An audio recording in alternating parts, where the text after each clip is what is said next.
ahí volvió. En el Centro Universitario de La Paz me hicieron algunos análisis que se me terminaron úlcera.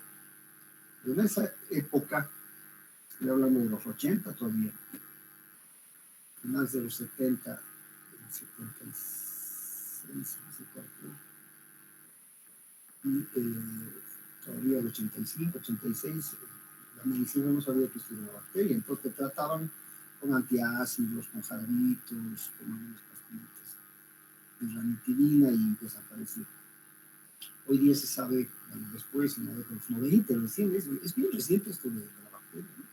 En los 90 recién descubrieron que la gastritis, la úlcera, no era causada por lo que uno remedaba, sino por lo que comía. Y dentro de lo que comía está, pues, esas agüitas medias raras que en todas las casas tenemos. En todas las casas, y si no las tenemos en las casas, vienen de la tubería de ese mar.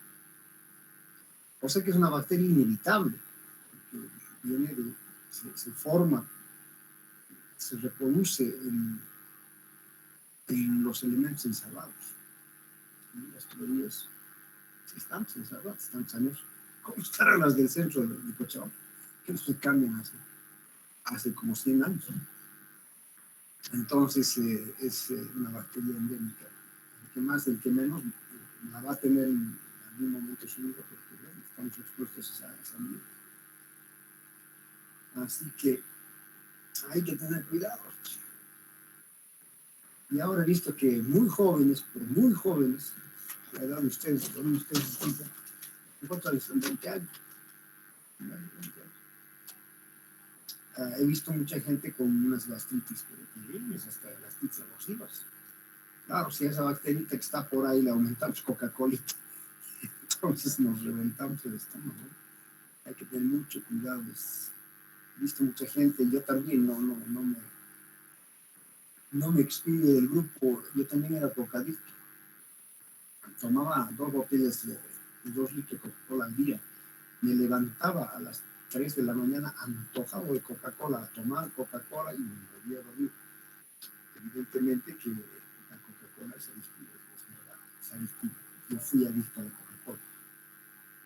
Hasta que, bueno, me vino otra vez esto de la gastritis y el médico me dijo, no más Coca-Cola, es lo peor porque la Coca-Cola es un caldo de cultivo para esta bacteria, además de ser corrosiva.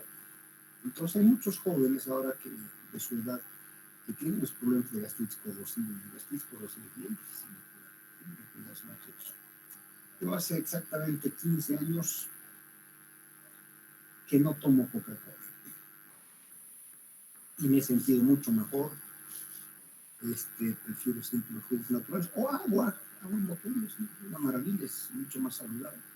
No tienes que estar pensando en el problema del azúcar, no tienes que estar pensando en el problema de que se te va a sanar el estómago. Es más sano. Hay alternativas a la Coca-Cola. Lamentablemente la sociedad está adicta a la Coca-Cola. Es bien rica. No, es rica. ¿Qué podemos hacer?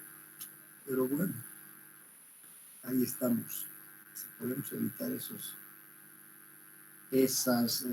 refrescos que más bien nos hacen mucho daño. Lo mismo es el Red Bull, por si acaso. Hay que tener cuidado con el Red Bull, que no consuman mucho. Algunas veces también. Es como todos esos que dicen energizantes, en realidad no son energizantes. Son estimulantes, que es otra cosa. Energizante a estimular. Claro, te vas a sentir sin sueño, te vas a sentir más dispuesto a hacer las cosas. Porque lo que estás haciendo es meterte 2 termos de café en un vaso.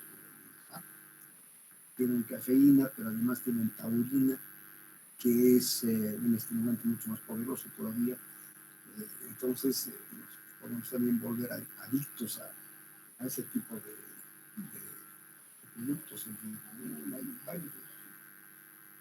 Entonces, es mejor esas cositas mirarlas desde lejos, nomás mezclen Red Bull con whisky, imagínense, están mezclando el alcohol, que es estimulante, hasta cierta parte después es depresivo. Pero inicialmente en la primera fase ustedes se ponen eufóricos cuando se toman un trago, ¿no? Se ponen eufóricos, bailan como locos, sí, es estimulante. Si a eso le aumentamos el otro estimulante, que es cafeína y taurina y demás, imagínense cómo queda ese cuerpo. Lo que va a pasar primero es que suban las palpitaciones, la presión se va a elevar, y si alguno por mala suerte tiene algún problema de alguna vena varicosa en el cerebro, al aumentar la presión a tales grados, esa vena puede reventar. Y ahí ya no contamos la historia, o si salimos de eso vamos a hacerlo un poco más, ¿no? Que nos vamos a exponer a esos peligros. Prohibido, no estoy visto y he visto que es muy común, pero muy común. Alguna vez algún amigo ya viejo, he visto en las calles, ¿qué estás haciendo? Estás viejo, te vas a morir. Bailando la siguiente cueca te vas a morir. Y claro, hay gente que no sabe, el rato lo he explicado, como la cosa. Fíjate lo que dice aquí. Composición, cafeína, taurina, más el alcohol. Ahí estás invitando a que te quedes en el sitio. Ten cuidado con esos estimulantes, muchachos. También para estudiar, a veces se forzan ustedes con algún tipo de estimulante, como esos captagones, esos BADs. No es bueno para nada. Si les da sueño, tienen que dormir nomás. Tampoco no meterse 2 horas de café. No es bueno. Entonces descansan 1 hora, 2 horas y más bien se levantan a las 4, 5 de la mañana. Todo lo natural, siempre natural, no vayan por el lado de esos estimulantes que supuestamente son estimulantes. No tan malos como las drogas estimulantes. Entonces habrá que tener mucho cuidado con los muchachos. Es prohibido. Prohibido, muchachos. Si quieren cuidar su salud, no lo hagan. Bueno, estamos con 23, estamos a las 7:05, comenzamos nuestra clase. Vamos a terminar hoy día la parte que estábamos viendo de tracción. Ya conocen ustedes el manejo de las ecuaciones iniciales, las otras que siguen se manejan de la misma forma. O sea que hoy día termino al mostrar las ecuaciones, posiblemente hagamos un ejercicio, y luego me entro a tracción porque estoy un poco atrasado en el avance.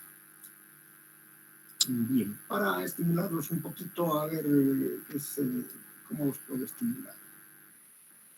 Mostrándoles algunas obras en progreso. Aquí, por ejemplo, vamos a aprender a calcular también este tipo de losas. Son tipos de losas especiales que se ponen en edificios metálicos. Este es el edificio metálico de la Asamblea.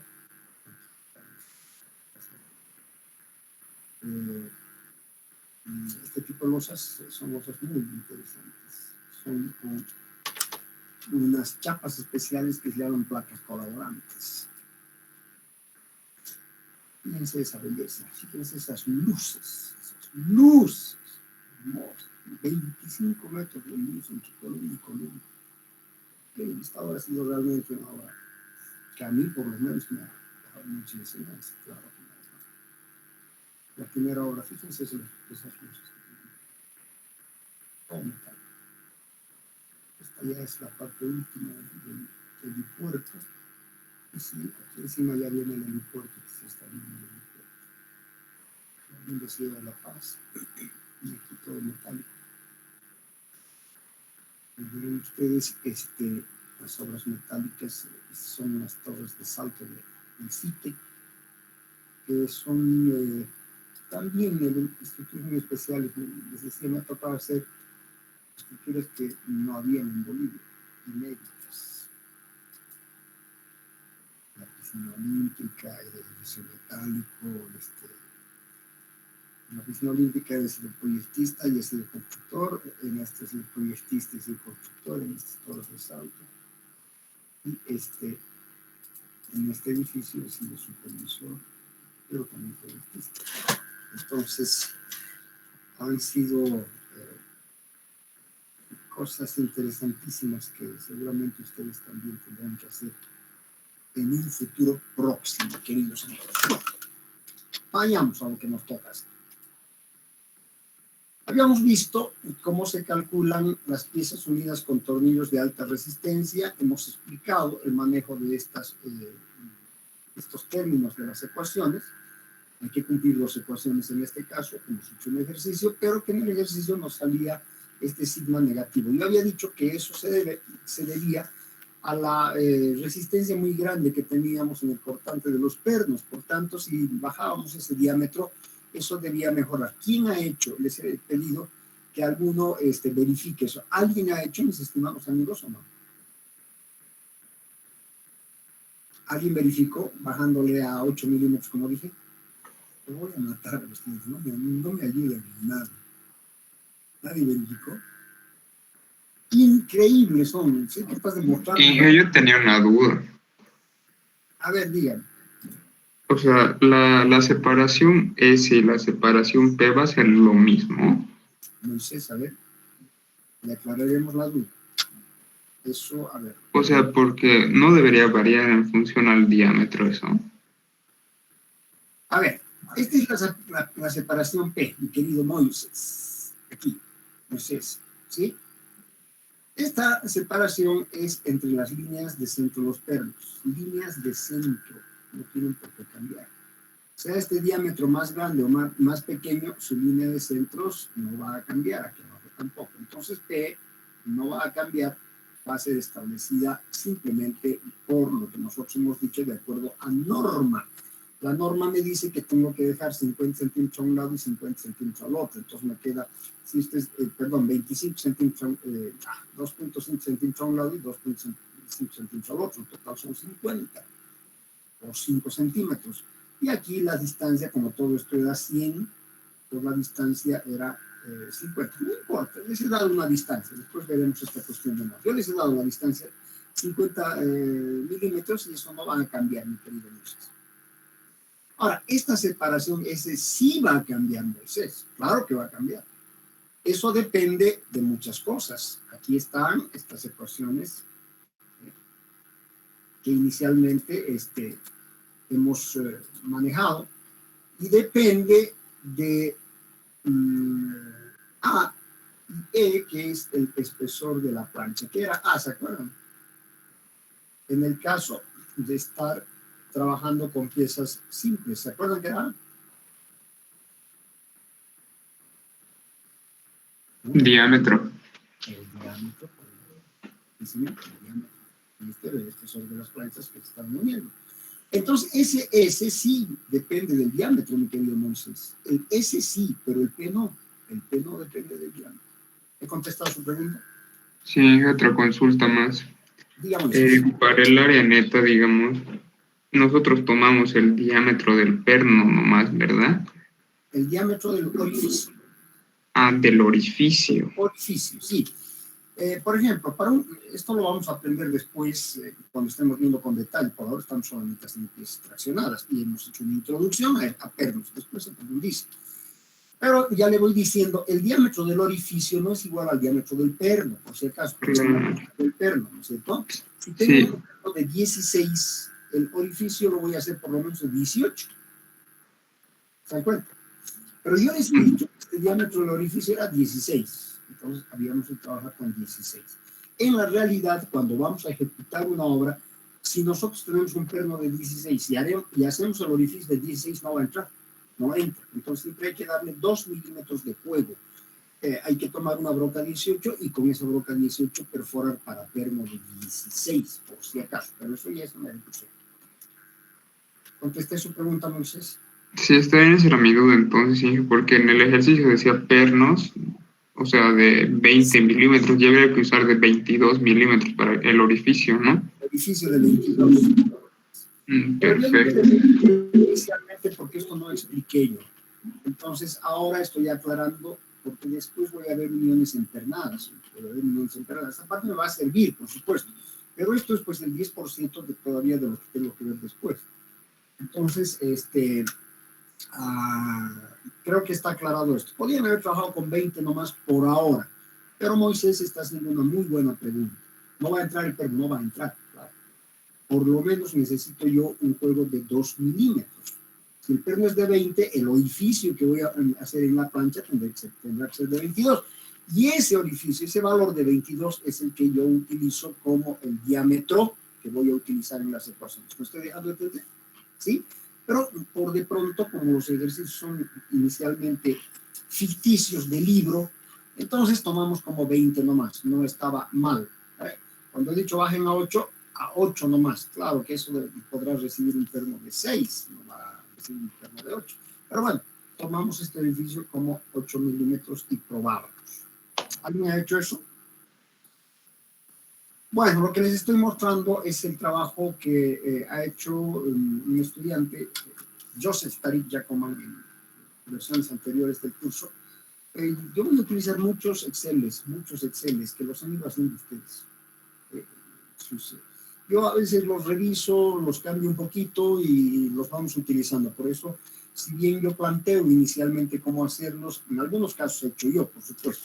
En otros casos los hacen los estudiantes, los reviso y los uso. Entonces, es un software, porque bueno, en el Excel estamos haciendo un software que nos sirve para estar evitando los cálculos que estamos haciendo a mano.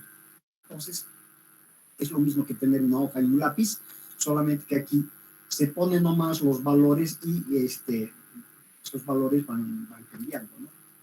Entonces, ya está programada la hoja Excel. Aquí seguramente están diciendo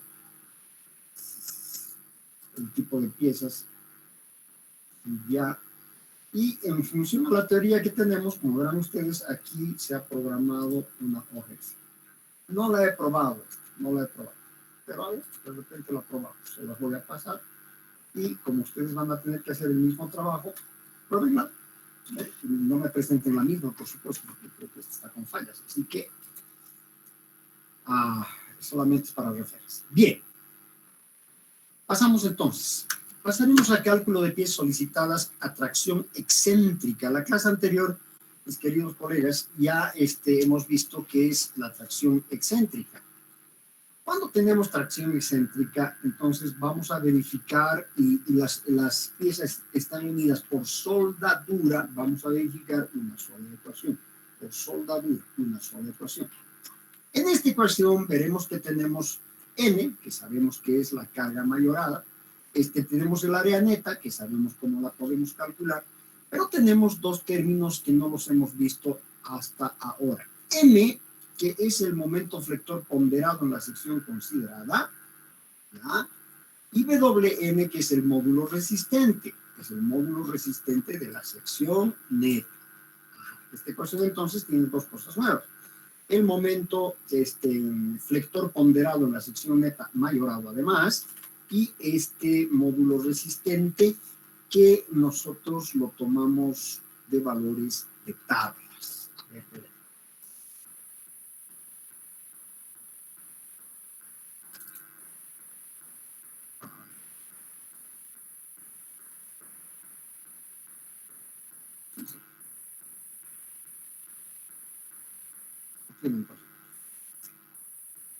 Aquí está, en cualquier tabla, de cualquier perfil, en este caso son perfiles de van a tener ustedes un valor que se llama módulo resistente, en centímetros cuadrados, en centímetros cúbicos.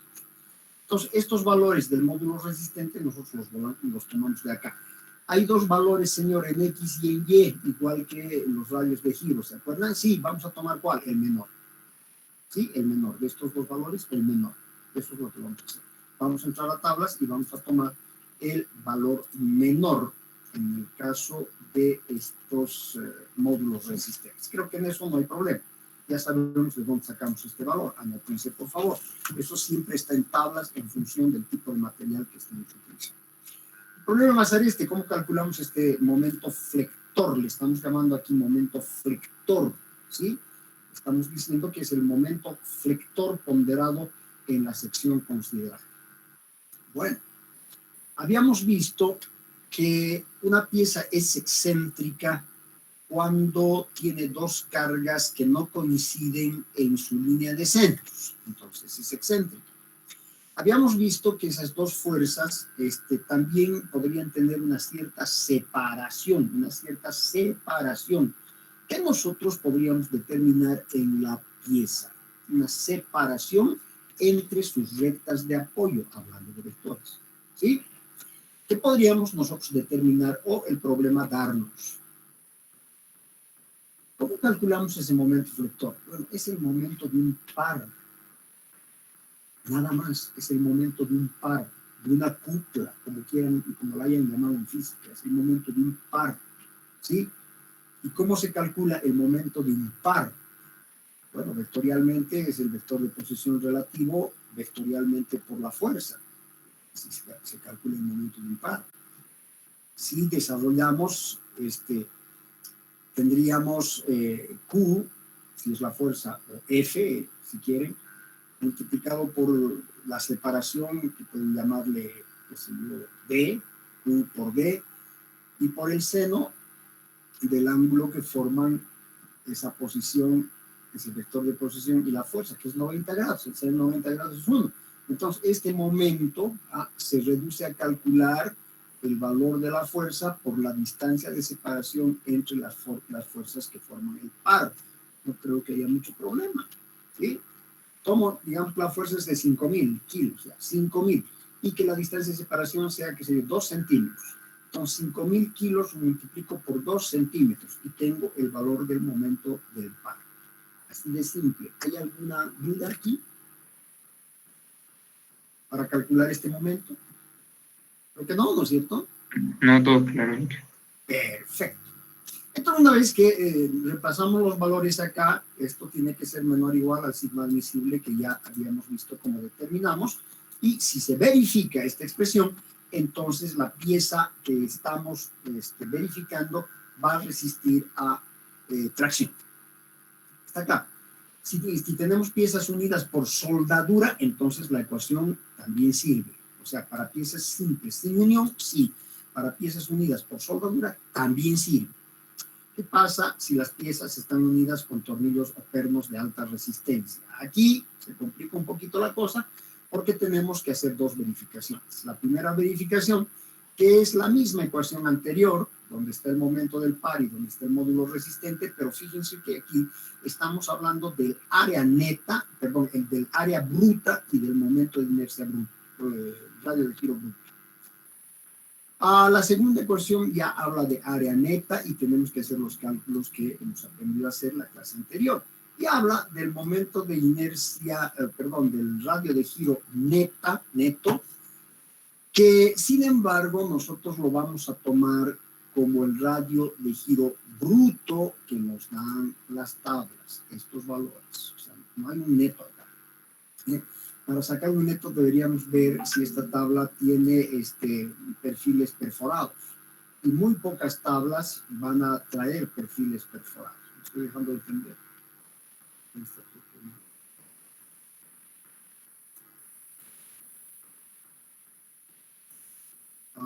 Muy pocas tablas decían van a traer perfiles perforados. Algunas traen. Entonces ahí podrían tener la posibilidad de tener el radio de giro neto. Esta, por ejemplo, no trae. Y como no trae, directamente trabajamos nomás con el radio de giro bruto que viene en estas tablas. Tienen todas estas tablas. Entonces, vuelvo a repetir, este módulo resistente lo tomamos como el valor menor y el bruto para los dos casos de las ecuaciones. Para los dos casos tenemos el bruto.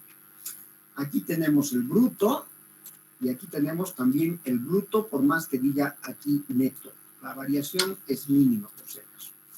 Entonces vean ustedes que acá estamos introduciendo el término del momento flector respecto a el lugar donde estamos queriendo calcular, y ese momento flector no es otra cosa que la fuerza por la distancia de separación entre el par de fuerzas. Así de sencillo. Bueno, ya saben manejar estas ecuaciones, he aclarado estos dos últimos términos. Y por último, para terminar este capítulo de tracción, vamos a ver barras constituidas por un perfil L o T. A ver, les voy a mostrar las fotos de estos perfiles que les llamamos L o T.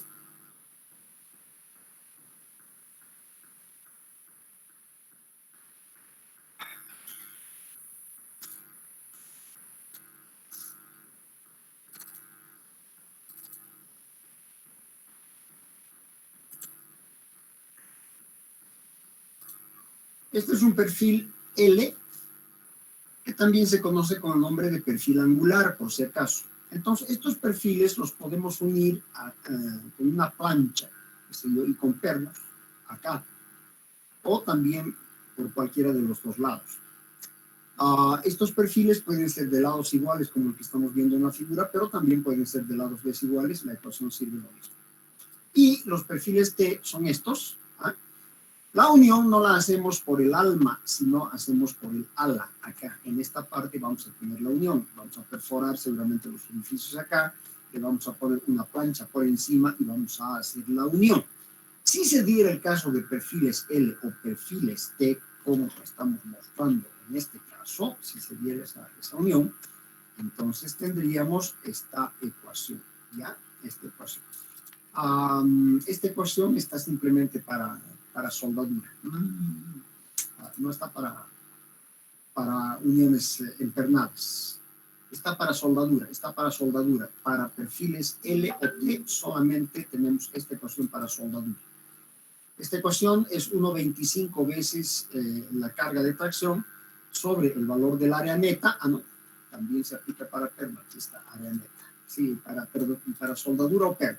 Si tenemos soldadura, en este caso el área neta será el área bruta. Si tenemos perno, deberemos calcular el área neta. En la teoría que tenemos aquí, tenemos angulares unidos por un ala. Ahí está, cómo se calculan las ecuaciones. Y tenemos también las mismas ecuaciones para las secciones T. Las mismas. Entonces ven ustedes que sí tenemos la parte teórica cuando estemos trabajando con angulares y con perfiles T. Van a haber algunos cambios, pero tenemos lo mismo. Generalmente no nos tomamos el trabajo de hacer perforaciones en angulares, porque los angulares tienen alas muy pequeñas, entonces la perforación lo que hace es quitarle mucha sección. Entonces lo que hacemos es directamente trabajar con angulares en soldadura. Tanto perfiles T como angulares trabajamos en soldadura. Esta ecuación la aplicamos entonces cuando estén trabajando con angulares o perfiles T en soldadura. Se puede trabajar también con perno con esta ecuación. Habría que calcular el área neta, pero no es lo común. Lo que normalmente hacemos es directamente soldar y se acabó el problema. Si es soldar, esta será el área neta. ¿De dónde sacaremos esas áreas netas? Bueno, ustedes tienen también...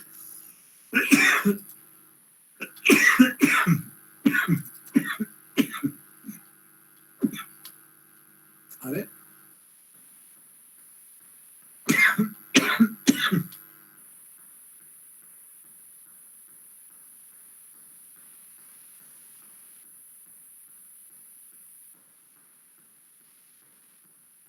Aquí está.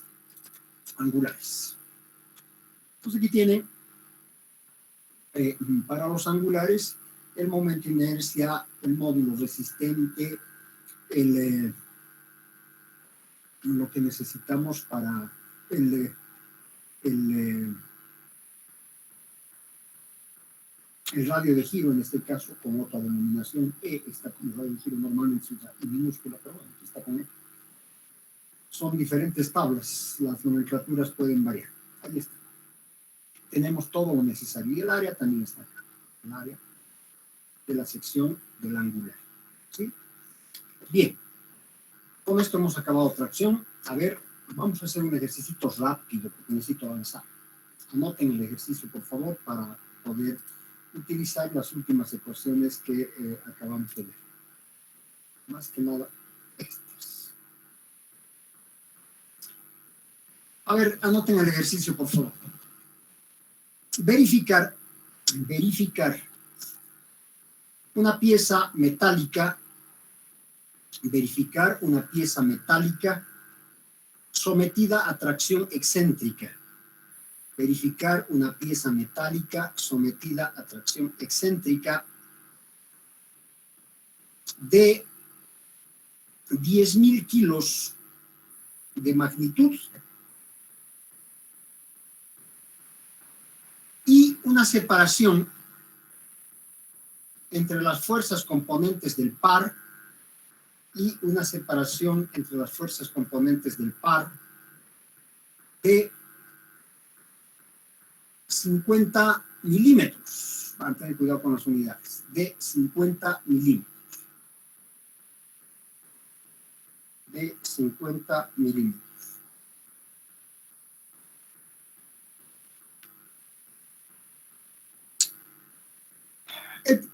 Inge, disculpe. ¿Podría repetir los datos? Se entrecortó mi internet y no logré escucharlo. Por favor, si alguien me puede contradictar.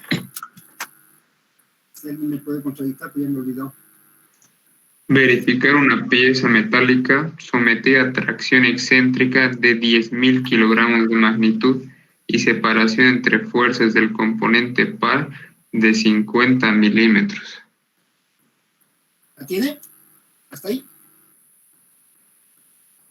Gracias, Inge. No tiene por qué. Bien, seguimos entonces. El elemento, la pieza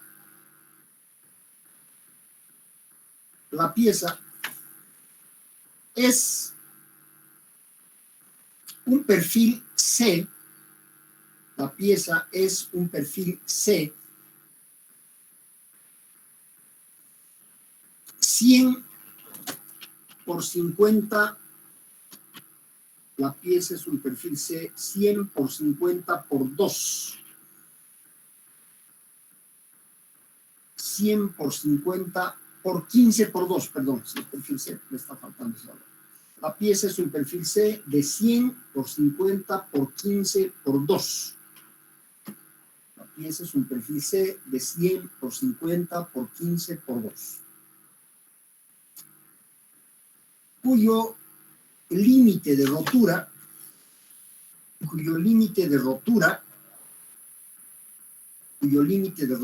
es de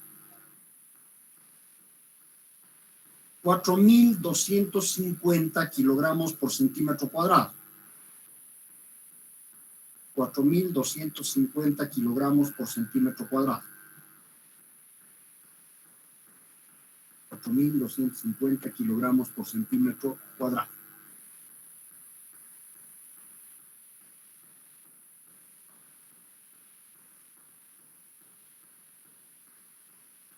A ver, por favor, utilizando estas dos ecuaciones, verifiquen. Falta todavía. La pieza se unirá por el alma. La pieza se unirá por el alma utilizando una plancha de 4 milímetros de espesor. La pieza se unirá por el alma utilizando una plancha de 4 milímetros de espesor y con dos pernos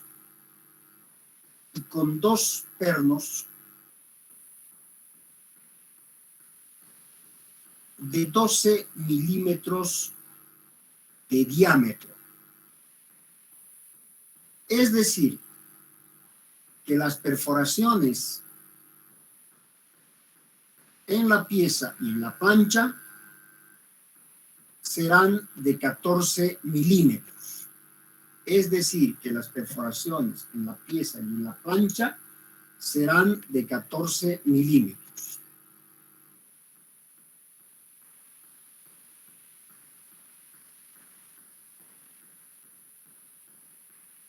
Listo, es muy parecido al ejercicio de la anterior clase. Hubieran aprendido más si hubieran cambiado los pernos por los que dije, seguramente ahorita estarían más diestros.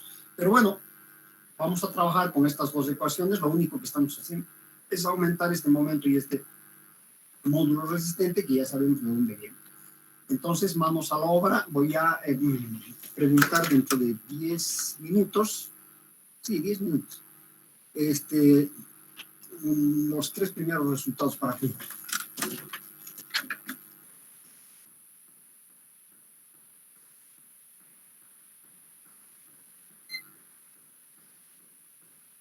mientras me hubiera echado un cafecito ya.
creo que yo voy a hablar con el Pablo y le voy a decir que no está salvando el peligro, que nos está exponiendo a un peligro a todos, y yo no me voy a exponer un peligro por el capricho de Pablo. Es capricho, pues, ¿qué más va a hacer?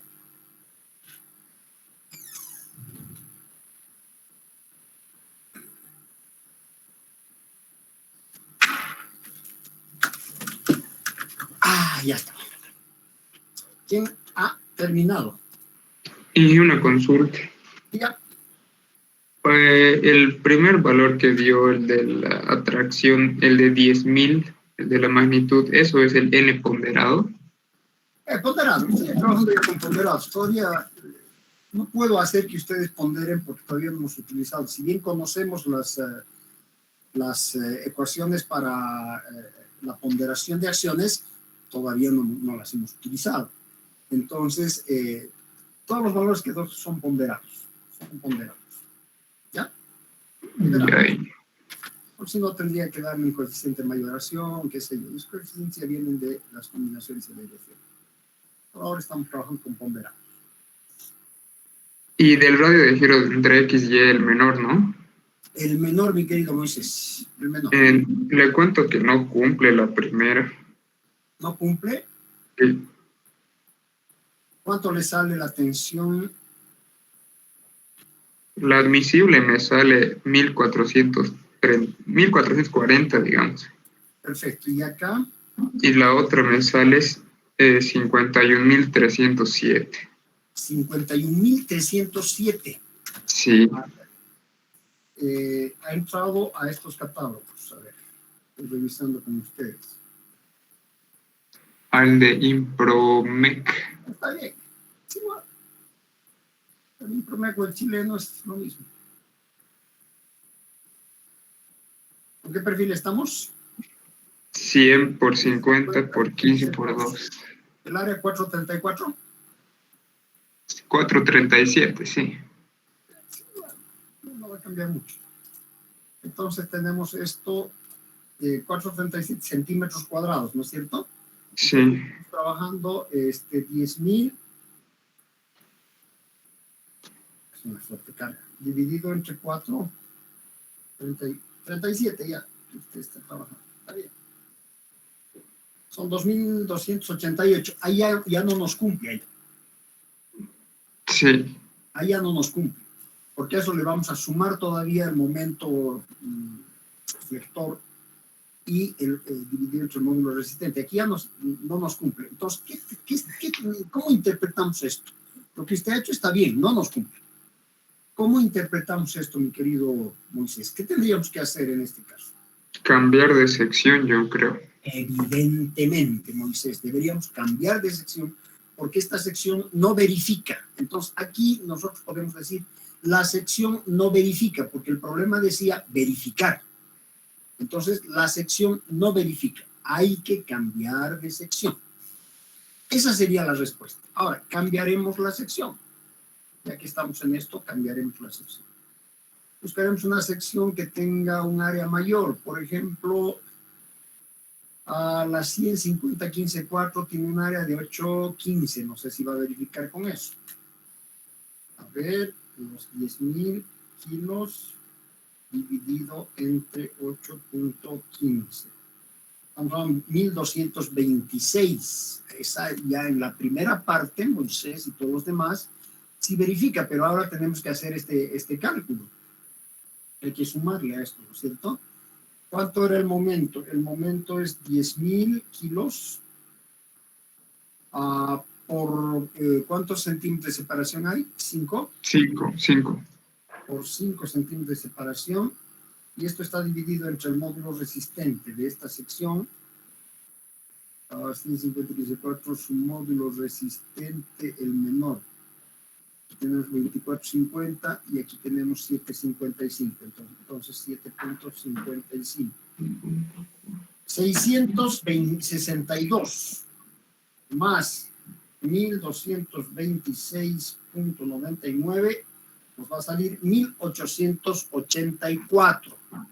1.884 no es menor o igual que 1.400 y pico que usted me ha dicho. Por tanto, tampoco verifica.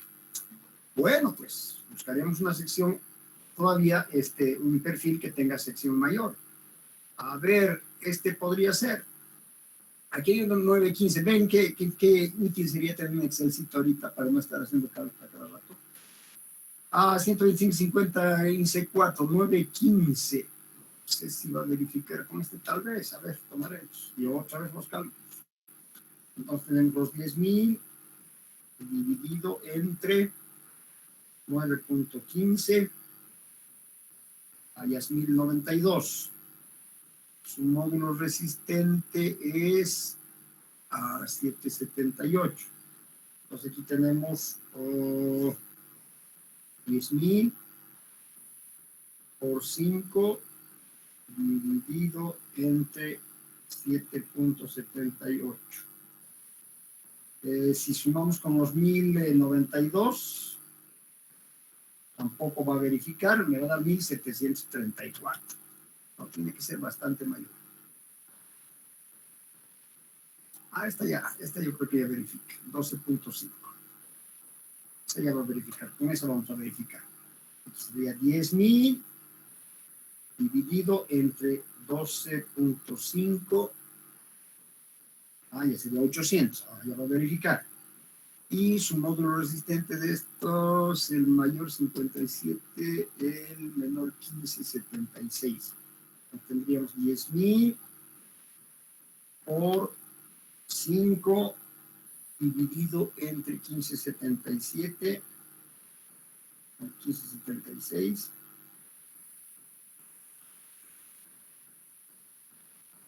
Vamos a ver, 10.000 por 5 dividido entre 15.76.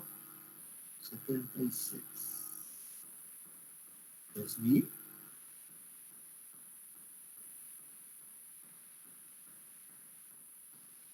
$3.172. ¿Y he hecho algo mal antes? Sí, antes estaba haciendo con 1000, no con 10.000. Estábamos multiplicando 1000 por 5. Sí.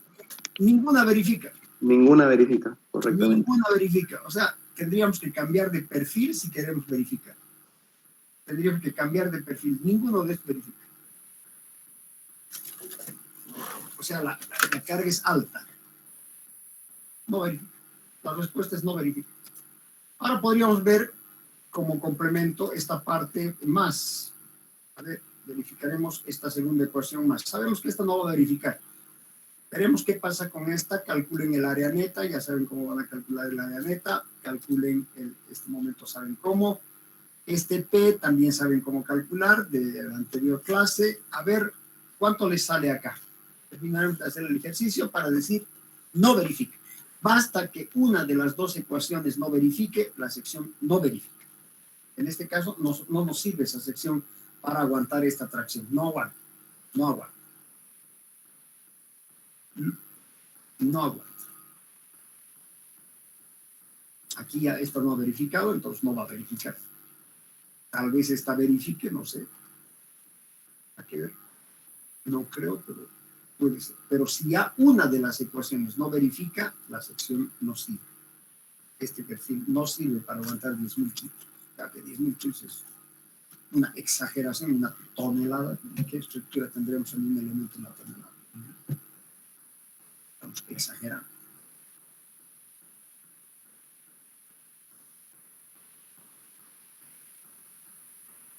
Le vamos a dar el crédito a Moisés hasta el momento. Y ¿quién me ha hablado hace un ratito? Yo, Inge.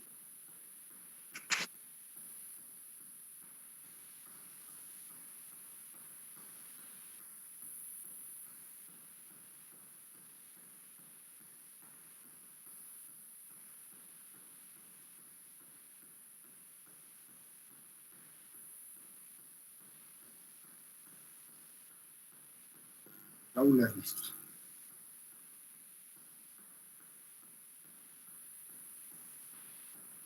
Vos hasta el momento.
¿Alguien terminó?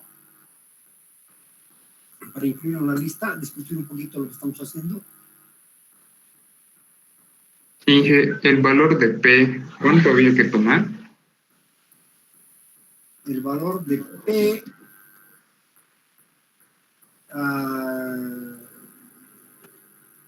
hemos dicho,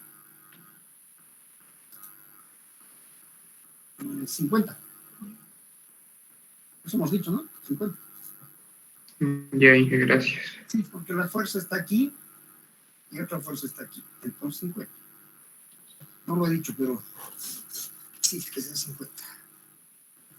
De todas maneras, el perfil que estamos verificando no va a dar. Hay que encontrar otra solución. Pero bueno, eso lo vamos a ver en el diseño. Por ahora solo estamos entrenando a manejar estas ecuaciones. Entrenar, conocer. Nada más las estamos conociendo los términos que intervienen en ella. No se encuentran esos términos, nada más. No estamos diseñando nada, todavía no estamos diseñando nada. Son ejemplos para conocer las ecuaciones.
A ver, según este Excel que tengo acá a mano, que no lo he probado, pero lo estoy probando ahora, lo estamos probando con ustedes. El área neta a mí me sale 602 en un caso y el otro 505 en otro. Estoy hablando en milímetros cuadrados. Supongo, porque aquí no dice, y eso hay que especificar cuando nos hagamos un Excel, tenemos que poner en qué diámetro de agujero, en qué unidades vamos a meter. Yo estoy adivinando que meter todo en milímetros. Entonces, 602 y 505 milímetros cuadrados, supongo. Estoy probando el Excel que ha hecho nuestro colega Joseph Tarik Jacob.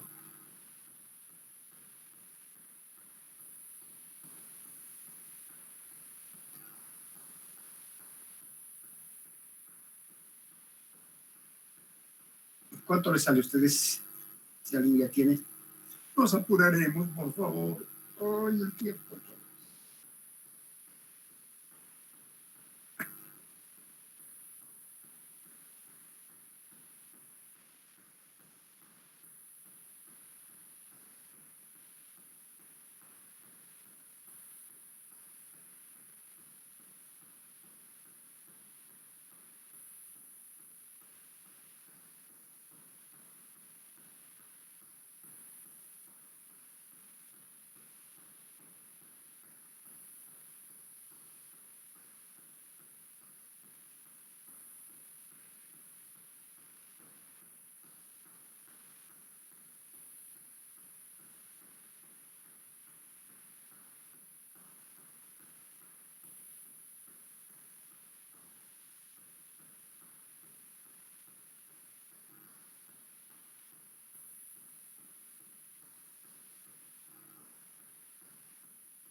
Y una consulta. ¿Ya? Para esto van a entrar 4 pernos. Moisés, hemos dicho 2 pernos nomás. Ah, sí, perdón.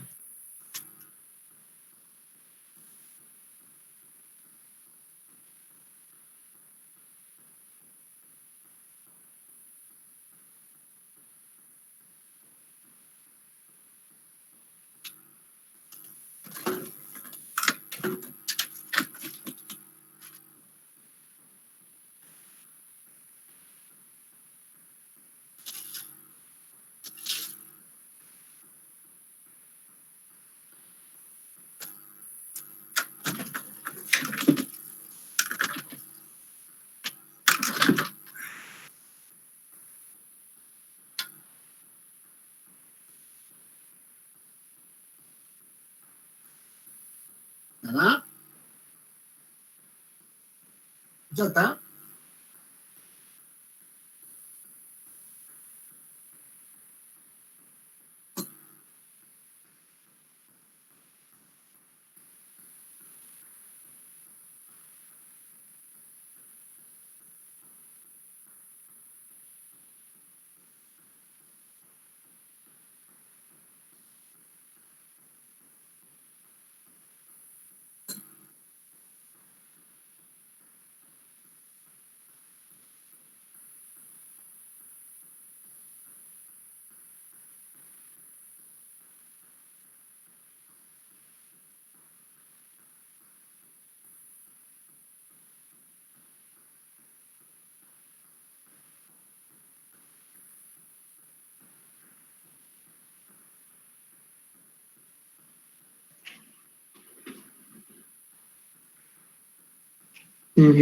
Creo que ya está, sí. A ver, Moisés, díganos.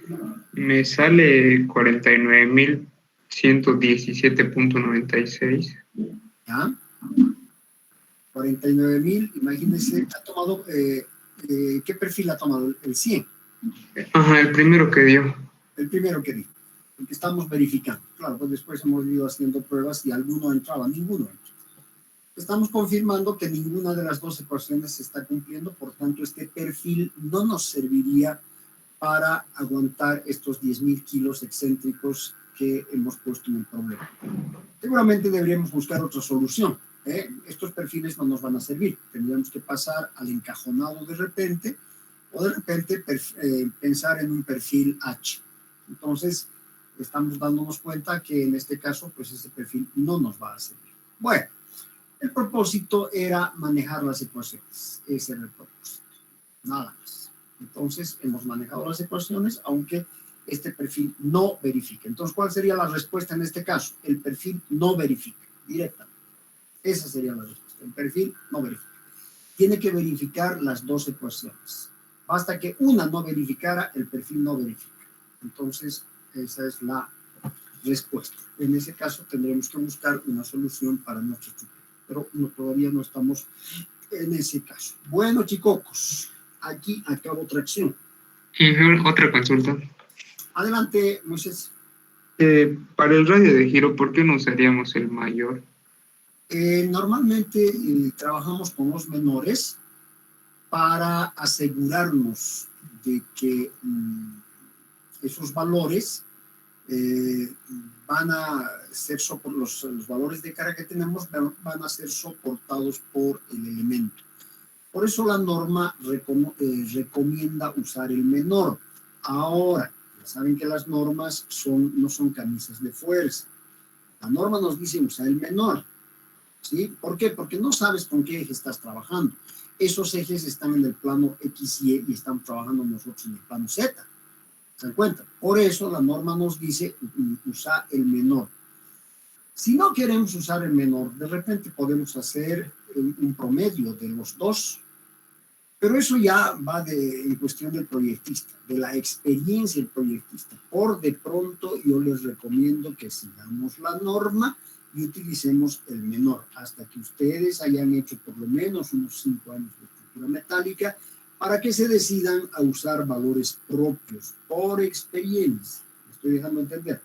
Por experiencia. Dirán, no, la norma es muy exigente, yo le voy a bajar. Yo hago eso, ¿eh? Muchas veces la norma me dice alguna cosa y yo digo, no, está exagerando, porque yo sé que funciona bien con este valor y le pongo el valor que yo creo que puede estar dentro de los márgenes de la norma. A veces me salgo un poco de la norma inclusive, pero sé cómo trabaja una estructura. Ya sé, hace muchos años que sé cómo trabaja una estructura. No me arriesgo mucho. Sin embargo, al inicio, mis estimados queridos estudiantes, al inicio trabajaremos con lo que nos recomienden las normas. ¿Está bien, Moisés? Sí, gracias. Perfecto. Vamos a pasar al capítulo siguiente, que es el capítulo 5 ya, pero estamos yendo rápido. El capítulo es el capítulo de compresión, que está en el libro, por si acaso, también. Estoy tomando como referencia el Pérez Mantilla, es el capítulo número 6. Bueno, este Pérez Mantilla es el inicial del Pérez Mantilla, que inicialmente publicamos hace tantos años. Este estoy tomando. Aquí está todo. Si quieren ustedes profundizar, está todo. Bien. Sin embargo, lo he ya preparado con diapositivas para que podamos explicarme mejor. Estamos entrando al capítulo de piezas de directriz recta sometidas a compresión. Hemos acabado tracción, que no es difícil.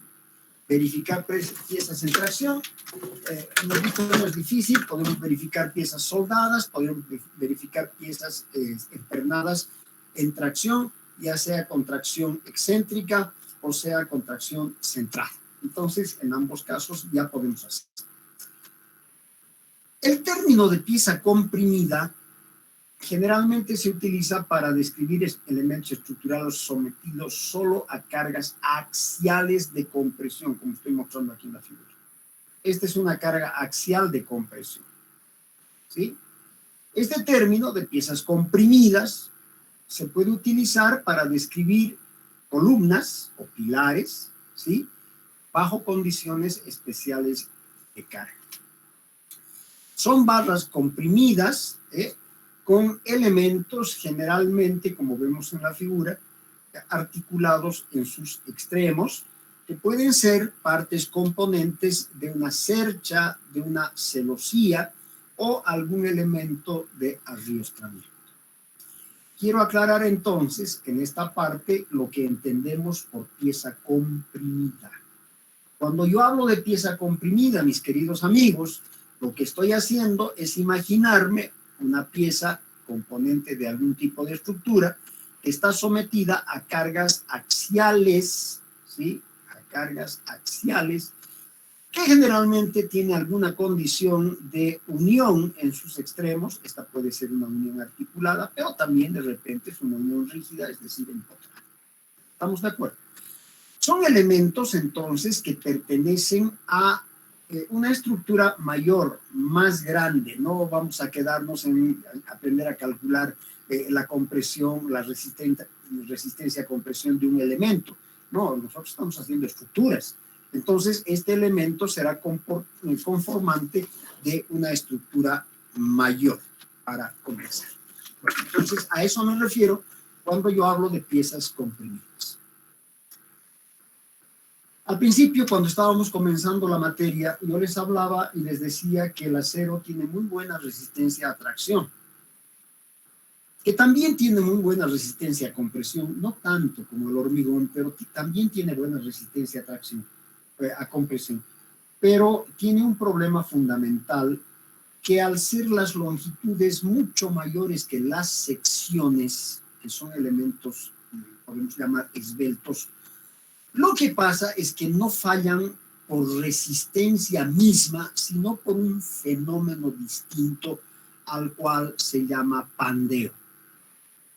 Ajá, o sea que cuando tenemos nosotros una pieza metálica sometida a compresión, no es el problema de la resistencia, no es el problema de la resistencia. Seguramente la resistencia va a ser muy buena, pero el problema principal se va a dar acá cuando tenemos la pieza desde el punto de vista de pandeo. Tenemos entonces dos puntos de vista para el diseño en compresión. El primer punto de vista es el punto de vista de la resistencia. que no nos preocupa porque el acero resiste muy bien a la compresión. El segundo punto de vista es el problema de pandeo. Ahí sí tenemos realmente que ser muy cuidadosos en el diseño de nuestras piezas comprimidas, porque el principal problema del acero es el pandeo. Y el pandeo se da porque las piezas son muy largas con respecto al área de su sección, ya sea bruta o sea neta. ¿Me estoy dejando entender? Entonces, el problema que tenemos en el acero no es propiamente la resistencia, sino el pandeo. Cuando estamos diseñando piezas comprimidas en hormigón, las diseñamos simplemente a resistencia. Si aguanta resistencia ya está, porque no son susceptibles a pandeo, salvo que sean unas piezas enormes, que sean una columna de 10 metros de altura. Ahí tendremos que ver si es de pandeo o no. Pero si son las columnas de 3 metros, 4 metros que utilizamos en los edificios, no necesitamos analizar el pandeo de esas columnas y si solamente las diseñamos a resistencia. En el acero no es suficiente diseñar a resistencia, sino que hay que tomar en cuenta el efecto tremendamente nocivo que es el pandeo. Con esto estoy queriendo decirles, mis queridos amigos, que en el acero el principal criterio de diseño en compresión es el pandeo. Ya está, esa es la síntesis. Esa es la síntesis. Oh, servicio a la habitación, gracias. Bien, entonces decíamos, el principal problema del acero es el pandeo, cuando está comprimido. En este capítulo vamos a ir mostrándoles, describiéndoles diferentes piezas comprimidas de acero y vamos a tratar de explicar el comportamiento de estos pilares esbeltos. ¿Sí? Vamos a ver cómo se comportan. También vamos a hablar de los pilares robustos, como en el caso de los pilares de hormigón, que se comportan muy bien a pandeo.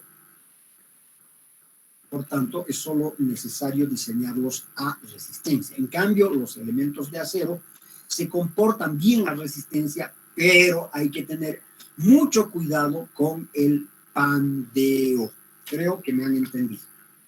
Bueno, aquí, en la figura, estamos viendo nosotros en un laboratorio cómo estamos sometiendo a la pieza a compresión.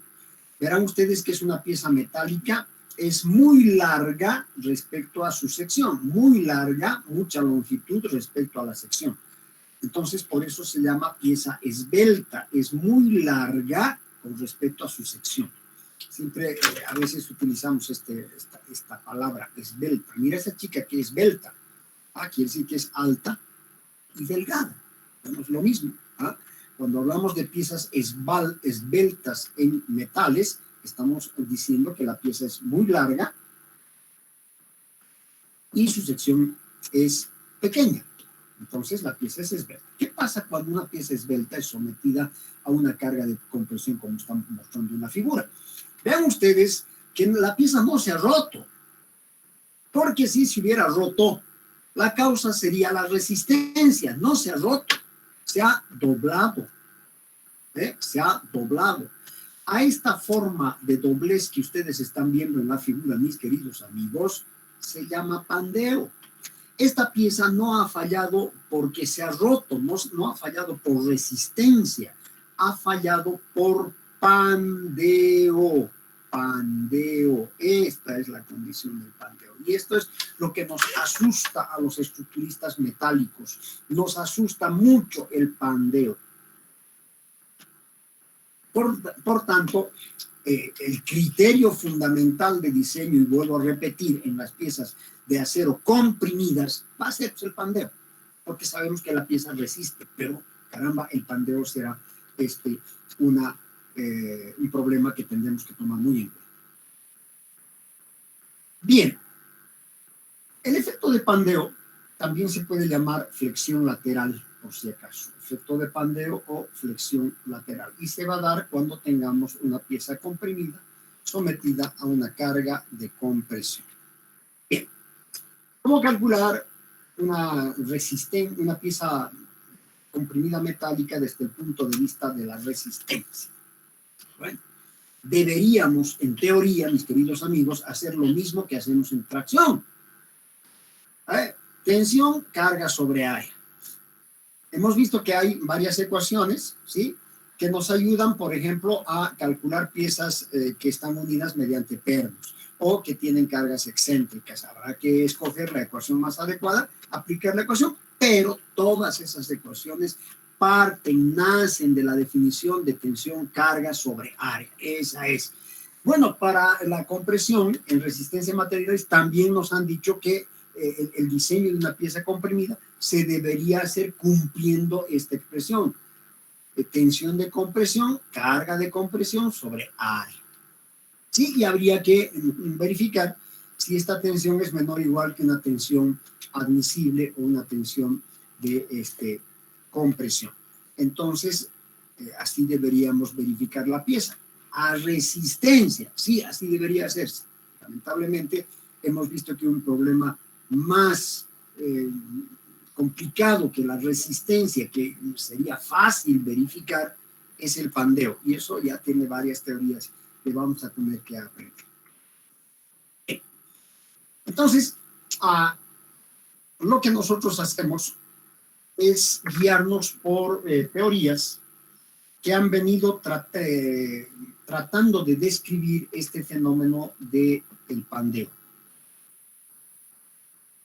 Una de las teorías más importantes que vamos a ver es la teoría del señor Euler, que en realidad, si hablamos en el idioma del apellido, sería Euler, pero le vamos a llamar Euler, no importa, Euler, no hay problema. El señor Euler se dedicó a estudiar el problema del pandeo en las piezas comprimidas y tuvo grandes contribuciones al estudio de la compresión. Todavía hoy día, miren, el señor Euler ha hecho los estudios en el siglo XVIII. Todavía hoy día estamos utilizando su teoría para poder explicar las piezas comprimidas principalmente en metal. El señor Euler clasifica a las piezas en 4 estados de equilibrio.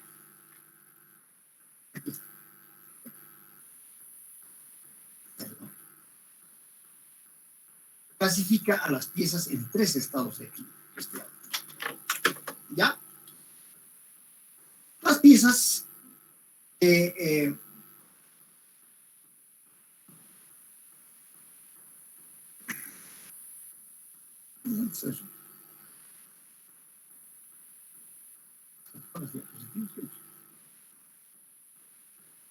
como decía, el señor Euler, no importa. El señor Euler reconoce 3 estados de equilibrio: el equilibrio estable, el equilibrio inestable y el equilibrio indiferente. ¿Sí? Cuando hablamos de equilibrio estable, implica que cuando tenemos una pieza comprimida y le aplicamos una carga lateral que me vaya a producir una deformación, la pieza obviamente se va a deformar.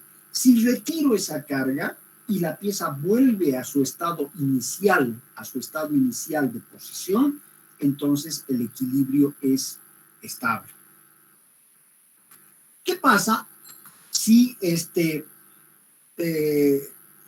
tengo la misma pieza, le aplico la misma carga y la pieza continúa deformándose por más que le hayamos retirado la carga? Le retiramos la carga, creo que tengo aquí la figura, aquí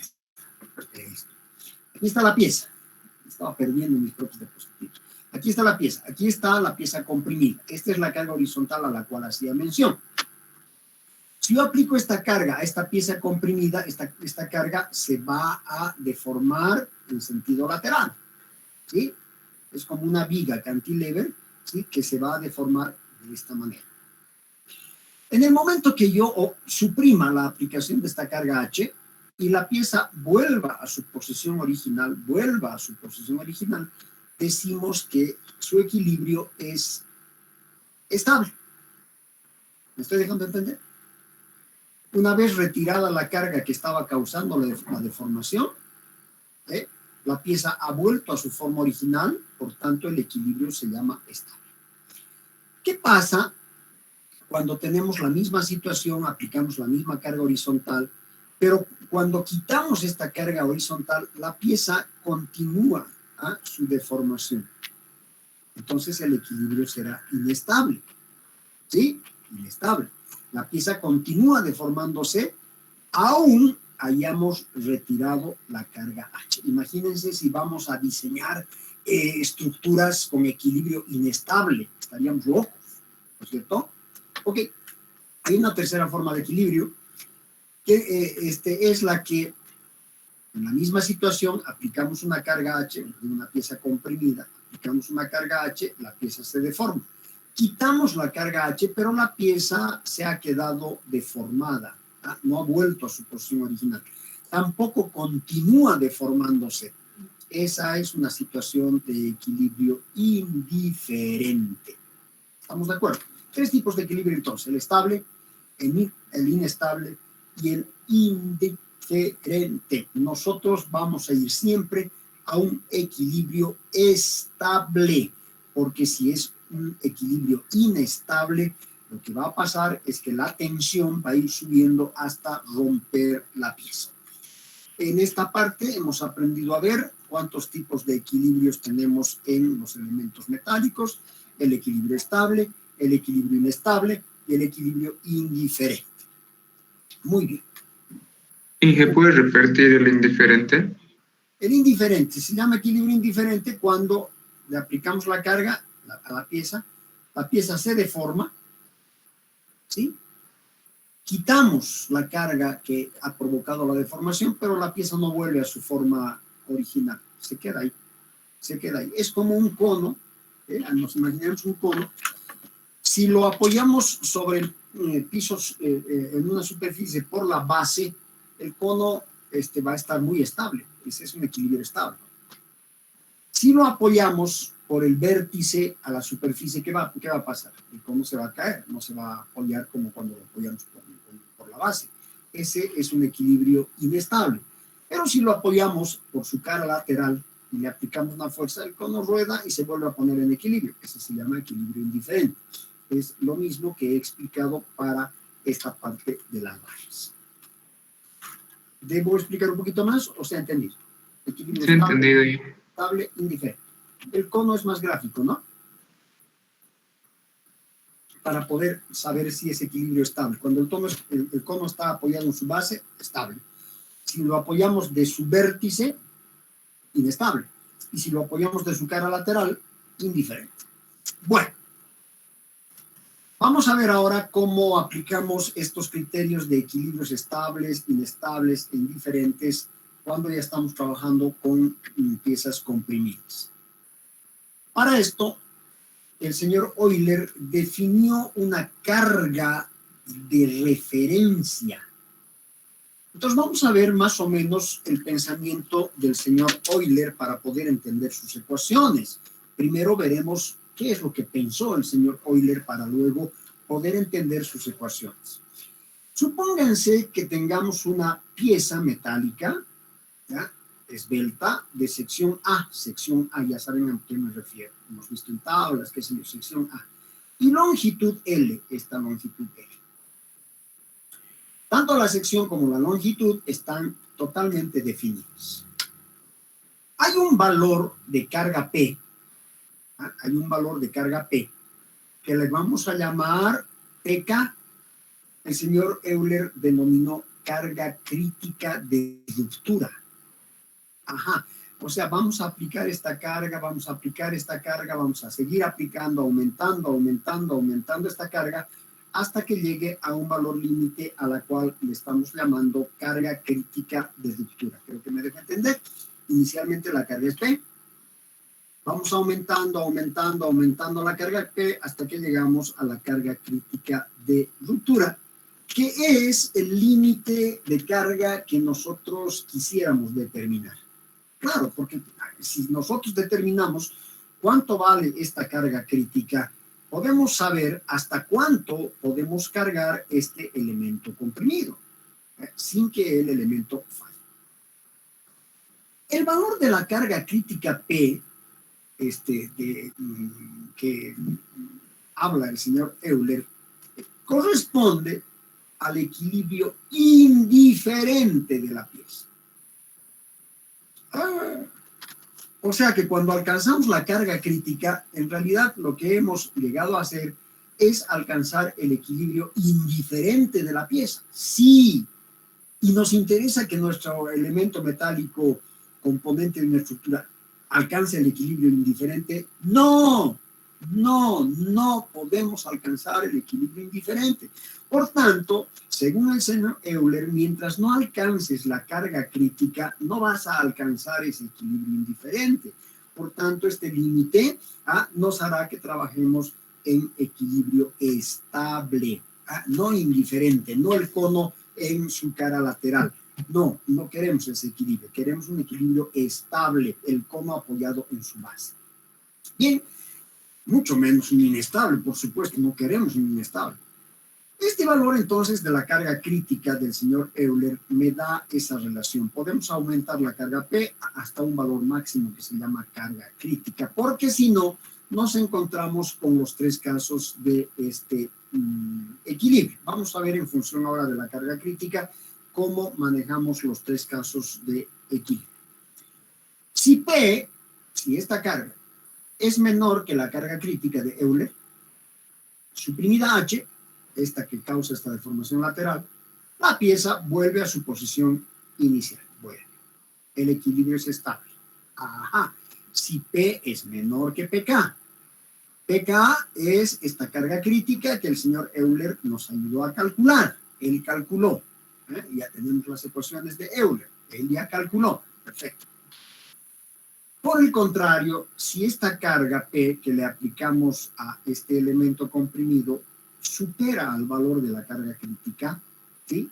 Por más que suprimamos esta carga que origina la deformación original, la pieza continúa deformándose hasta que viene la ruptura. El equilibrio es inestable. No queremos ese equilibrio inestable, porque en el momento que un elemento metálico entre en equilibrio inestable, se va a romper. Entonces, no queremos equilibrio inestable. ¿Qué tenemos que hacer para no tener equilibrio inestable? Nunca sobrepasar el valor de la carga crítica del valor del señor Euler. Jamás, nunca. Por último, si estamos en la situación de que la carga P es igual al valor crítico de la carga de Euler, por más que suprimamos esta H que causa la deformación, la pieza, como decía, se va a quedar deformada, no va a volver a su forma original. Entonces el equilibrio es indiferente.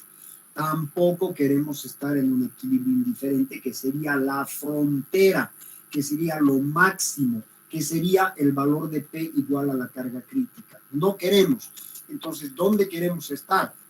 Queremos estar en el caso de que esta carga de compresión aplicada al elemento sea siempre menor que la carga del señor Euler. Pero para los cálculos, lo que nosotros hacemos es tomar esta situación, tomar el valor de P igual al valor de la carga crítica para llegar a un equilibrio indiferente. Eso no quiere decir que la pieza se vaya a romper, y ahí estaremos trabajando dentro del margen de seguridad del cual nos habla el señor Euler. Bueno, ¿se ha entendido? A partir ya del criterio del señor Euler, ¿qué hay que hacer? Calcular una carga crítica. Esa carga crítica es referencial. No la podemos ultrapasar. Si la ultrapasamos, la pieza se va a romper, va a fallar, y entonces nuestra estructura se va a caer. Bueno, el señor Euler en su teoría nos muestra 4 condiciones de apoyo para las piezas sometidas a pandeo. Estoy mostrando desde el punto de vista de pandeo, porque si fuera el diseño por tensión, simplemente sería carga sobre área y se acabó el problema. Pero no es así. Lo que estamos haciendo es calcular una carga crítica que tome en cuenta el pandeo de las piezas comprimidas metálicas. El señor Euler nos muestra estos 4 casos de apoyos, si podemos llamarlos apoyos en los extremos de las piezas. Esta primera pieza que está empotrada en uno de sus extremos y en la otra está libre. Esto podría ser un mástil, ¿no ve? Un mástil. Una torre también podría ser esto. Una antena también podría ser esto. Empotrada y libre en el otro. Aquí se aplica la carga P. Esta longitud es L y tiene una sección A predefinida. La primera condición de Euler. Empotrado libre en el otro extremo. La segunda condición de Euler es articulado en ambos extremos. Entonces, fíjense ustedes que la deformación es diferente. En esta primera condición de apoyo de Euler, empotrado libre, más tenemos el caso parecido a una viga cantilever, ¿no es cierto? Es decir, una viga empotrada, una viga en voladizo. Aquí lo que tenemos es doble articulación. Y la deformación, como ustedes verán, del elemento va a ser diferente al caso inicial, al caso 1. En el caso 2 tenemos entonces las condiciones de articulación en los dos extremos del elemento que estamos queriendo analizar. El caso 3 es un caso muy interesante, es el caso empotrado articulado. Estos son los casos de Euler. Él planteó los 4 casos. Nosotros veremos dónde nos inscribimos, pero él nos planteó en su teoría estos 4 casos. El cuarto caso es doble empotramiento. Vean ustedes que la deformación que se va a tener en la pieza cuando esté doblemente empotrada va a ser diferente a la deformación que tengamos en el empotrado articulado o en el doble articulado. Entonces las deformaciones son distintas. Pero no nos interesa mucho determinar las deformaciones, sino determinar los valores de las cargas críticas. ¿Sí? Entonces lo que vamos a hacer es encontrar esos valores de las cargas críticas de Euler-PK para no sobrepasarlas. Van a constituir la base del diseño de elementos comprimidos, tomando como consideración el pandeo de las piezas. Y tendremos que inicialmente calcular estas cargas críticas. Bueno, ya lo ha calculado Euler. Lo que yo voy a hacer es recordar lo que el señor Euler ha hecho nada más. Euler nos mostró los valores de esas cargas críticas, como les decía, basándose en las hipótesis de dos filósofos, pensadores, ingenieros, como quieran ustedes llamarlos, porque en esas épocas no había facultades de ingeniería todavía. Estos señores son Hooke y Navier. A Hooke ya lo conocen desde física, ¿sí? En resortes, ley de Hooke, F es igual K por X, ese señor Hooke, el mismo señor Hooke. Y el señor Navier, que estudiaron el comportamiento elástico de los materiales. Entonces si el señor Euler se basó en Hooke y Navier, entonces el señor Euler solo estudió el rango elástico del material. Solo el elástico, no el plástico, no, el elástico no más. Por tanto, nosotros cuando apliquemos las fórmulas de Euler, estemos seguros que estas fórmulas se van a cumplir solo en el rango elástico del material, solo en el rango elástico del material. Estas ecuaciones son teóricas, por si acaso, no son experimentales, vale decir, admiten una deducción, y nos sirven como base de cálculo para las estructuras reales. Esas son las ecuaciones del señor Euler. No se olviden que se basa en dos hipótesis elásticas, dentro del rango elástico de los materiales.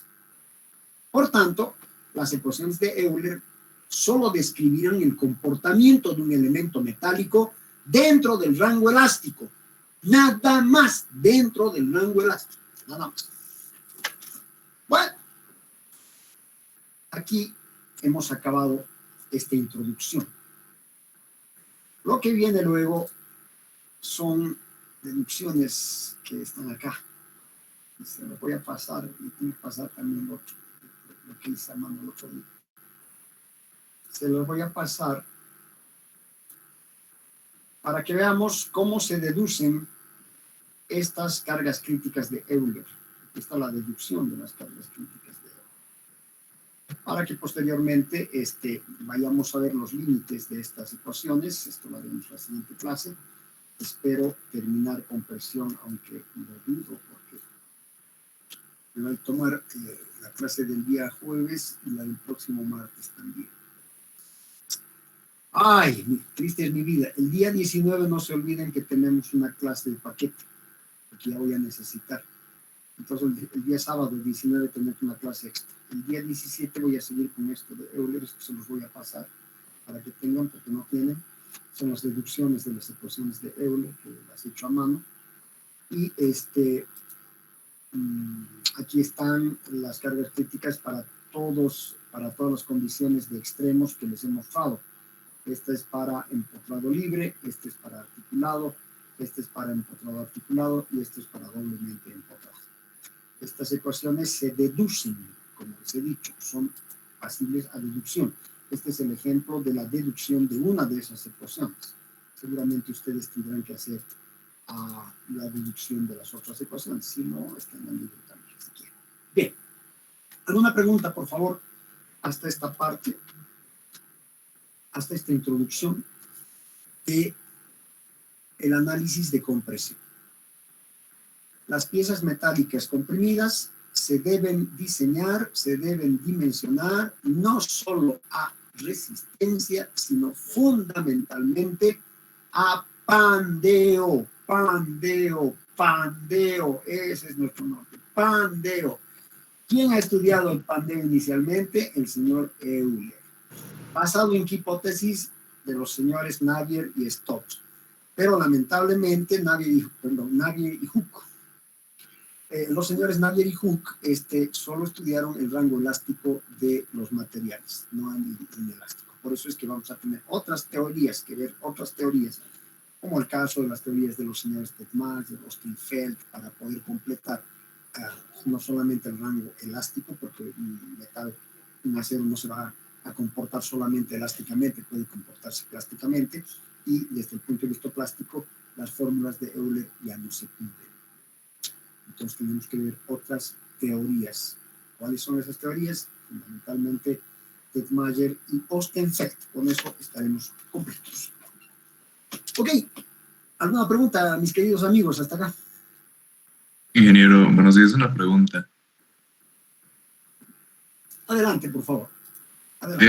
Entonces, ¿podría decirse que este fenómeno del pandeo es debido a un exceso de cargas, quizás? Más que nada, mi querido Rodrigo, se debe a la esbeltez de la pieza. Esbeltez. Ya en tracción yo hablé de esbeltez y les decía, según la norma deberíamos verificar la esbeltez de una pieza dividiendo su longitud sobre su radio de giro. El radio de giro está en función al área, porque el radio de giro es la raíz cuadrada del momento de inercia sobre el área de la sección. Entonces, ese lambda que habíamos calculado en la parte de tracción, yo decía, siempre va a estar entre 300 y 400, siempre, nunca va a sobrepasar esos valores. Por tanto, para piezas traccionadas no es necesario ver la esbeltez. En cambio, ese valor de esbeltez para piezas comprimidas es fundamental, mi querido Rodrigo. No solamente que la carga de compresión va a ir a dañar la pieza por resistencia, sino lo va a hacer por pandeo. ¿Y cuándo se va a dar el pandeo? Cuando tengamos una pieza muy larga, cuya sección sea muy pequeña. En ese caso se va a dar fundamentalmente el pandeo porque la pieza es demasiado esbelta. Esbelta, relación de esbeltez, lambda, L sobre I.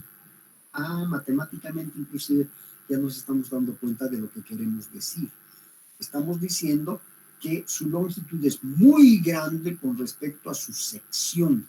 Si ultrapasamos un cierto valor para esbeltez, la pieza seguramente se va a romper a la mínima carga de compresión. Y no va a ser por resistencia, porque la resistencia del acero en compresión, si bien es variable, como vamos a ver, está más o menos igual que la resistencia en tracción. No sé si respondí su pregunta o me he ido por las ramas. Sí, está bien, ingeniero. Solo que, digamos, en una construcción, si se da este fenómeno, ¿qué se puede hacer para una posible solución, digamos? Bueno, primero debemos dimensionar bien la pieza, es decir, diseñarla bien, calcularla bien. La estructura está compuesta por varios elementos, cada uno de los elementos va a ser dimensionado. Si tomamos en cuenta en el diseño las limitaciones que debe tener una pieza para no sobrepasar un determinado valor de esbeltez, seguramente estará bien. Pero si aún así, por efecto de algunas cargas que no hayamos tomado en cuenta, tenemos un efecto visual de pandeo, lo que nosotros tenemos que hacer es inmediatamente reforzar la parte dañada. Y mejor todavía si es toda la pieza. Si fuera un cordón inferior, por ejemplo, habría que reforzar todo el cordón inferior. Si es un cordón superior, todo el cordón superior. Si es un reticulado, que es un elemento secundario, simplemente la parte que se habría dañado por efecto de algún tipo de carga. El refuerzo debe ser inmediato. Felizmente el metal, el acero estructural nos avisa cuando está fallando, se deforma. Entonces ya sabemos qué tipo de deformación, generalmente es pandeo. Y lo que tenemos que hacer es aumentar sección, es decir, remachar la estructura. No sé si le he contestado, Rob. Sí, está bien, Inge, gracias. Así se llama, remachar, aunque no usemos remaches, reforzar la estructura, aumentar sección, aumentar sección. Eso es lo que tenemos que hacer, aumentar la sección.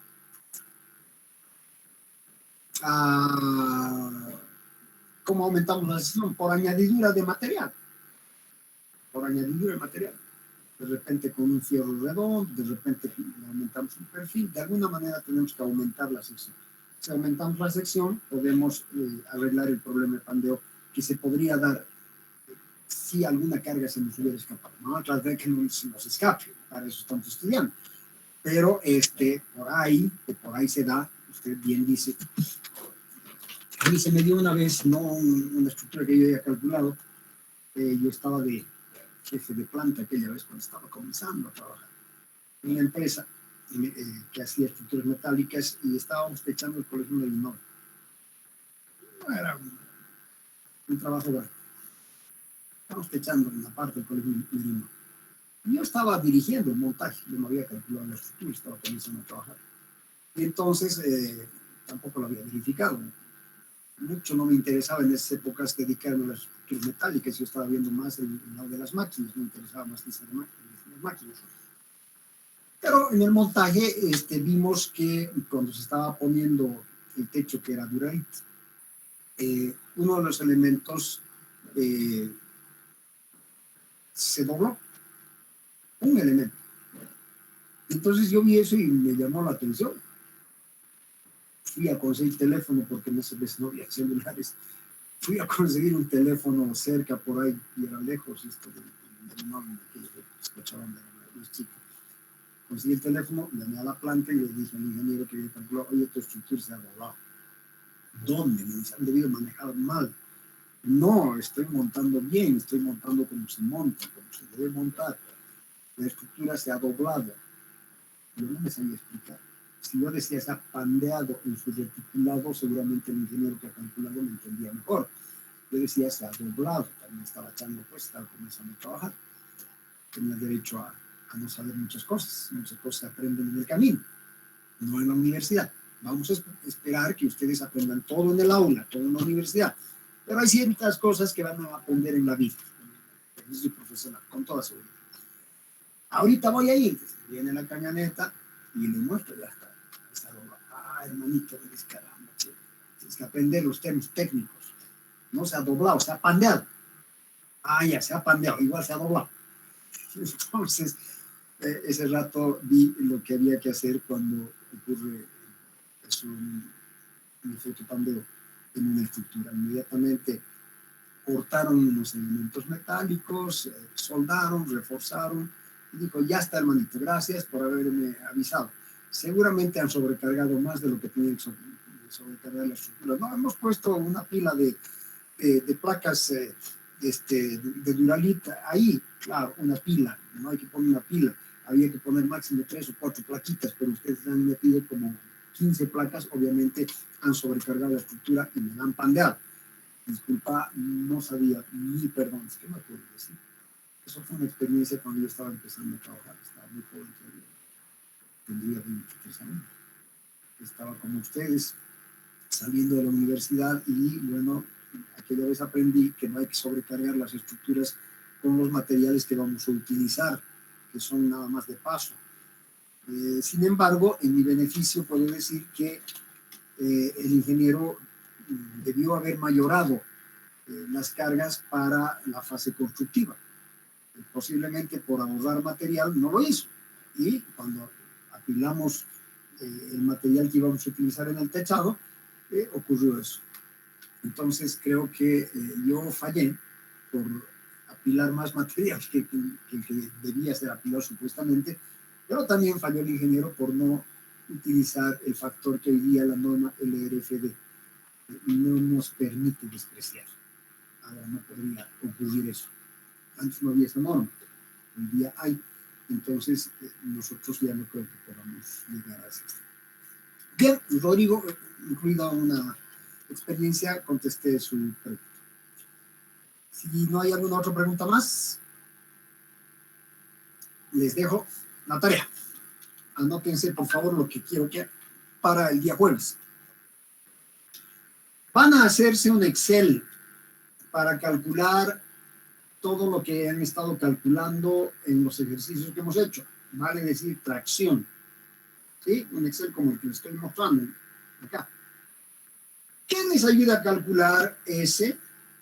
Que les ayuda a calcular las áreas netas para no estar calculando a cada rato a mano. Que no sé si van a hacer con angulares. No hagan los números, no sé si van a hacer con angulares. No hagan angulares. No hagan esta parte angular conectadas por el ala. Sáltense esa parte del libro. Sáltense. Pero sí, también calculen la esbeltez mecánica, de lo que estábamos hablando, y las ecuaciones que hemos venido trabajando, para todos los casos. Es decir, que yo meta valores al Excel y pueda obtener, por ejemplo, tensiones, alimentando lo que tenemos que hacer. Háganlo mejor que este Excel, que está bonito, pero no me dice, por ejemplo, las unidades en que debo meter. Longitud de pandeo, ¿en qué unidades? Aquí se debería poner en metros o en milímetros. El radio de giro de la pieza, ¿en qué unidades? En milímetros, en metros, ¿en qué unidades? Entonces yo debo criticar este trabajo por esa falta, o además creo que funciona bien. Así quiero un Excelcito, que ustedes lo entiendan. No tengo que entenderlo yo, tienen que entenderlo ustedes, porque con este Excel van a ayudarse a hacer cálculos en tracción. En lugar de estar haciendo a mano que cuesta tanto, van a utilizar su hojita Excel y con este Excelcito van a poder calcular todo lo que hemos calculado. Es decir, quiero que hagan una hoja Excel para poder calcular elementos traccionados de acuerdo a la teoría que hemos visto. Ese es el trabajo para el día jueves, muchachos. Me lo van a mandar al correo hasta el día jueves a las 12 del día, siempre después de la clase. ¿Por qué siempre después de la clase? Porque a veces hay dudas y preguntan sus dudas y en media horita más pueden terminar de hacer. ¿Está claro lo que quiero para el jueves? No quiero estos angulares, esto no quiero, no usamos. Todo es soldado. Pero esto sí, áreas netas, sí. Espesores, áreas netas, sí. Y estos cálculos de las piezas traccionadas. Estas verificaciones, todas. ¿Está claro el trabajo? Sí. Sí, que está bien. Listo, muchachos. O sea, ustedes se van a preparar un Excel en función a los ejercicios que hemos hecho, que hay que calcular, etcétera, etcétera. Preparan el Excel. Las ecuaciones las tienen en la teoría. Bueno, nos vemos el día jueves. Cuídense, muchachos, no bajen la guardia. Cuídense mucho. Parece que tiene una nevada, se van a abrigar. Parecía que se venía. Los veo, los escucho el día jueves. El día jueves prometo poner cámara. Es que el problema es que se lentea mucho el internet, pues no estoy utilizando la cámara. Se pone muy lento con cámara más. Bueno, muchas gracias. Nos vemos el día jueves para seguir haciendo compresión. No se olviden del trabajito que hay que hacer. Hasta el jueves entonces, muchachos. Hasta luego, Inge. Hasta el Han jueves, ganado Magister. puntos hoy día Moisés y Raúl Ernesto. Los dos han ganado puntos. Los demás no han ganado puntos. Venga. Luego,